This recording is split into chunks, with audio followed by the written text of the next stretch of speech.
हाँ तो मेरे प्यारे बच्चों, मैं संजीव सर अपने संजीव सर स्टडी ज्ञान चैनल में आपका स्वागत करता हूँ। और सत्र 2025 और 2026 के लिए NCERT मैथ का सिलेबस करा रहा हूँ। और मैंने 1.1 अभ्यास पिछली वीडियो में मैं लाइव क्लास में करा चुका हूँ, लेकिन ये वीडियो बना रहा हूँ आपके लिए जो बहुत ही महत्वपूर्ण वीडियो है। और यहाँ से आपको हर सत्र मतलब हर साल में कोई ना कोई प्रश्न एक आपको अवश्य मिलता है। ठीक है, तो हमारा काम ही रहेगा कि अच्छे से आपको समझाएं और आप अच्छे नंबर लेके आएँ। ठीक है बच्चों, और आप लोग अच्छे से समझिएगा, क्योंकि आप कई बार बच्चे क्या करते हैं, अलग अलग तरीके की वीडियो देखते रहते हैं और उनको कोई चीज़ हासिल नहीं होती। ठीक है, क्योंकि वो अधूरा ज्ञान लेते हैं। ठीक है, तो आपके लिए जो भी क्वेश्चन आज पढ़ रहे हैं आप बिल्कुल कंप्लीट पढ़िएगा। ठीक है, जिससे आप परीक्षा के दौरान आप क्वेश्चन को करके आएँ। ठीक है, तो मैं बहुत ही सरल भाषा में आपको बताऊंगा। ये जो क्वेश्चन दिख रहा है आपको, सिद्ध कीजिए कि √5 एक अपरिमेय संख्या है। ठीक है, तो इस प्रकार के क्वेश्चन जितने भी अपरिमेय संख्या को प्रूव करने वाले क्वेश्चन हैं आप चुटकियों में करके आएंगे। ठीक है, पहले आप इस वीडियो को देखिए और अच्छे से इसको समझिएगा। चलिए मैं वीडियो शुरू करता हूं और आपके लिए क्वेश्चन समझा देता हूं।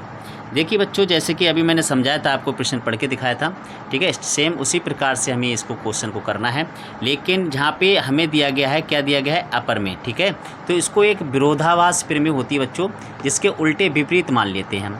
मान लीजिए अगर अपरिमेय संख्या ये प्रूव करवा रहा है तो हम इसको ये चेक कर लें कि कहीं परिमेय तो नहीं है। ठीक है, तो ऐसा करने के लिए हमें मानना पड़ेगा। क्या करना पड़ेगा?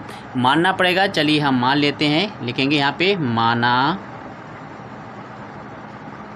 √5 एक परिमेय संख्या है। बच्चों मैं बता दूं आपको, जो परिमेय संख्या होती है वो P/Q रूप में होती है। ठीक है, अर्थात भिन्न के रूप में होती है, बटे के रूप में होती है। ठीक है, तब इसे P/Q के रूप में लिख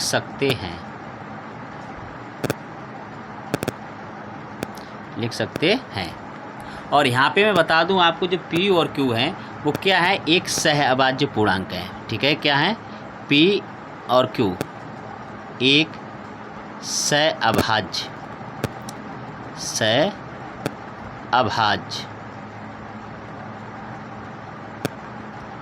संख्याएं हैं।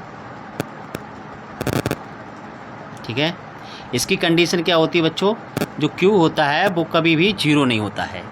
Q क्या होता है? कभी भी 0 नहीं होता है। ठीक है, तब P/Q बराबर √5। ठीक है, इतना लिख लिया, बहुत आसान है यहाँ तक का। ठीक है, अब हम क्या करेंगे, इसके थोड़ा सा जो कर दिया है, अब हम क्या करेंगे, इसके देखो एक तरफ रोड है और एक तरफ रोड है नहीं। ठीक है, तो हम क्या करेंगे, इसको दोनों ओर वर्ग कर देंगे। क्या करेंगे? दोनों ओर वर्ग। तो लिखेंगे बच्चों यहाँ पे दोनों ओर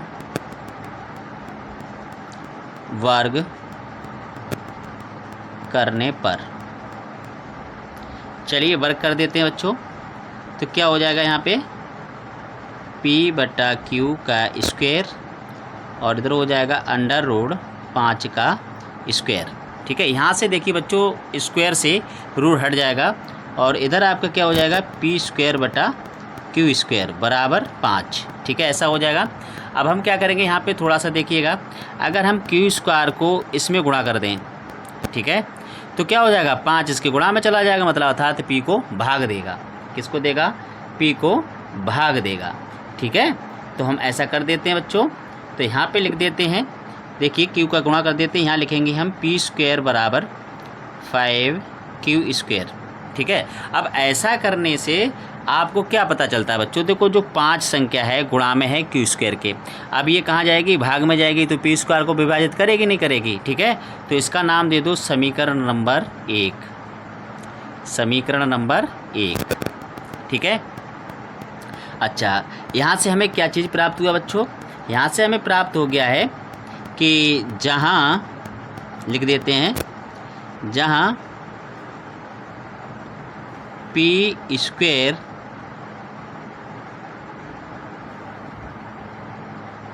पाँच से विभाजित है, 5 से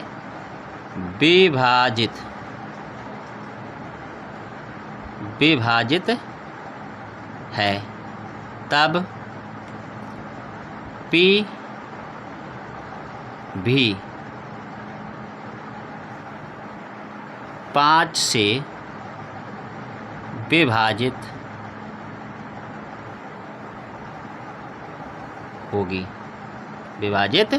होगी। ठीक है, इतना हमें मिल गया। अच्छा, अब इसका एक विपरीत मान लेते हैं, जिसको बच्चों जो विभाजित कर रहा है उसी के बराबर हम मान लेते हैं। क्या मान लेते हैं? माना P बराबर 5n मान लिया हमने। ठीक है, P बराबर 5n मान लिया। ठीक है, अब ऐसा करने से बच्चों हमें क्या होगा? अब यहाँ लिख देंगे हम P का मान समीकरण 1 में रखने पर। ठीक है, तो इसको लिख देते हैं बच्चों, हम लिख देते हैं यहाँ पे P का मान समीकरण 1 में रखने पर। ठीक है, तो रख देते हैं यहाँ पे P बराबर कितना रख देंगे? 5n। ठीक है, तो यहाँ लिख देते हैं 5n, स्क्वायर है तो स्क्वायर लगा देंगे, और इधर है 5q स्क्वायर। ठीक है, अब यहाँ पे देखिए वर्ग करेंगे तो कितना आ जाएगा? 5 25 n स्क्वायर बराबर 5q स्क्वायर। ठीक है, अब 5 से इसको विभाजित कर देंगे तो कितना आ जाएगा? तो 5 25 यानी कि 5n स्क्वायर बराबर q स्क्वायर। ठीक है, अब ये क्या कर रहा है? देखो n स्क्वायर नहीं, और 5 जो संख्या है बच्चों, 5 को देखिएगा, 5 जो है वो q स्क्वायर को विभाजित करेगा, तो इसका नाम दे देते हैं समीकरण नंबर 2। ठीक है, समीकरण नंबर 2। ठीक है, अब लिखेंगे हम यहाँ पे समीकरण नंबर 2 हो गया। अब इससे हमें क्या पता चल गया? प्रूफ हो गया कि q स्क्वायर का भी गुणनखंड 5 है और p स्क्वायर का भी गुणनखंड 5 है। ठीक है, अर्थात p का भी गुणनखंड 5 है तो q का भी गुणनखंड 5 है। ठीक है, तो ऐसा हम लिख देते हैं यहाँ पे, जहाँ 5 q स्क्वायर को विभाजित करता है तो 5 q को भी विभाजित करेगा। ठीक है, अब इससे हमें क्या पता चला? लिख देंगे यहाँ पे, अतः समीकरण 1/2 से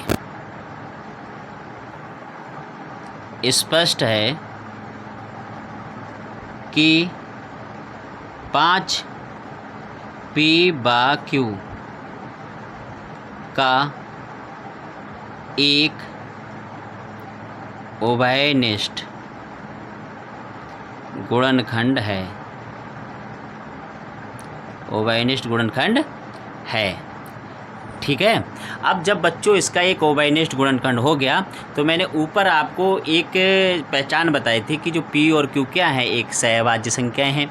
ठीक है, तो यहाँ पे जो 5 है वो क्या है? ये इसका उल्टा हो गया। क्या हो गया?